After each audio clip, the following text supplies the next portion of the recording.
आज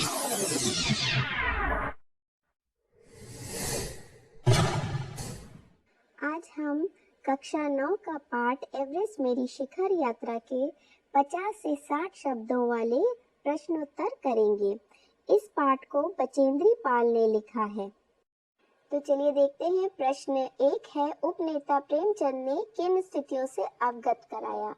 उत्तर है, उपनेता प्रेमचंद ने अभियान दल को खम्बू हिमपात की स्थिति की जानकारी देते हुए कहा कि उनके दल ने कैंप 1 जो हिमपात के ठीक ऊपर है वहां तक का रास्ता साफ कर दिया है और रस्सियां बांधकर तथा डंडियों से रास्ता चिन्हित कर सभी बड़ी कठिनाइयों का जायजा ले लिया गया है।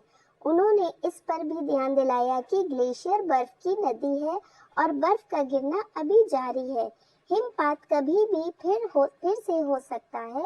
इस कारण अभी तक के किए गए सभी काम व्यर्थ हो सकते हैं और हमें रास्ता खोलने का काम दोबारा करना पड़ सकता है।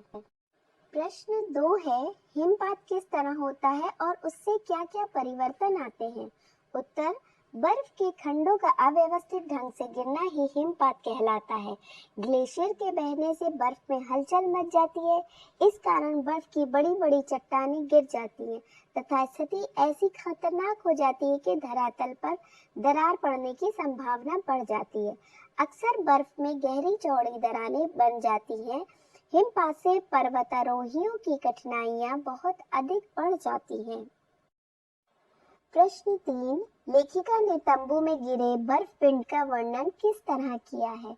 लेखिका ने तंबू में गिरे बर्फ पिंड का वर्णन करते हुए कहा है कि वो लोहोत्से की बर्फीली सीधी ढलान पर लगाए गए नायलॉन के तंबू के कैंप 3 में थी। अचानक रात 12:30 बजे उनके सर से कोई सख्त चीज टकराई और उसकी नींद खुल गई। तभी एक जोरदार धमाका हुआ और उसे लगा कि एक ठंडी बहुत भारी चीज उसके शरीर को कुचलती चल रही थी।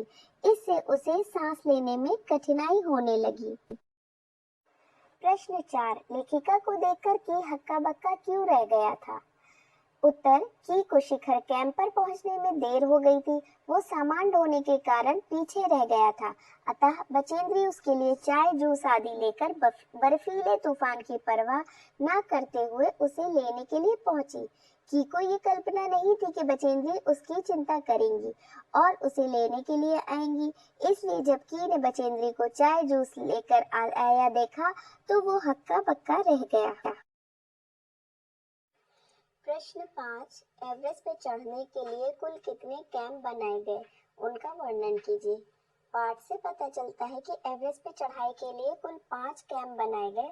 उनके दल का पहला कैंप 6000 मीटर की ऊंचाई पर था, जो हिमपात के ठीक ऊपर था। दूसरा कैंप 7900 मीटर की ऊंचाई पर बनाया गया था। कैंप 3 लोहोत्से की बर्फीली सीधी ढलान पर बनाया गया था। यहाँ नायलॉन के तंबू लगाए गए थे। एक कैंप साउथ कोल पर बनाया गया था। यहीं से अभियान दल को एवरेस्ट पर चढ़ाई करनी थी। इसके अलावा एक बेस कैंप भी बनाया गया था। प्रश्न 6, चढ़ाई के समय एवरेस्ट की चोटी की स्थिति कैसी थी? उत्तर, जब बचेंद्री पाल एवरेस्ट की चोटी पर पहुंची तो वहां चारों ओर तेज हवा के कारण बर्फ उड़ रही थी। बर्फ इतनी अधिक थी कि सामने कुछ नहीं दिखाई दे रहा था। पर्वत की शंकु चोटी इतनी तंग थी कि 2 आदमी वहां एक साथ खड़े नहीं हो सकते थे। नीचे हजारों मीटर तक ढलान ही ढलान थी, अतः वहां अपने आप को स्थिर खड़ा करना बहुत कठिन था। उन्होंने बर्फ के फावड़े से बर्फ तोड़कर अपने खड़े रहने योग्य स्थान बनाया। प्रश्न 7, सम्मिलित अभियान में सहयोग एवं सहायता की भावना का परिचय बचेंद्री के किस कार्य से मिलता है?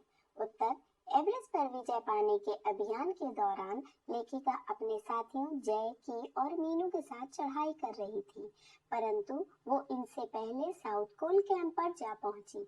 लेखिका ने दोपहर बाद इन सदस्यों की मदद करने के लिए एक थर्मस को जूस से और दूसरे को गर्म चाय से भर लिया और बर्फीली हवा में कैंप से बाहर निकलकर उन सदस्यों की ओर नीचे उतरने लगी। उसके इस कार्य से सहयोग एवं सहायता की भावना का परिचय मिलता है।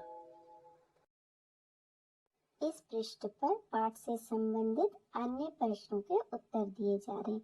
अगर आप कोई और प्रश्न पूछना चाहें तो कमेंट सेक्शन में लिखकर पूछ सकते हैं। धन्यवाद।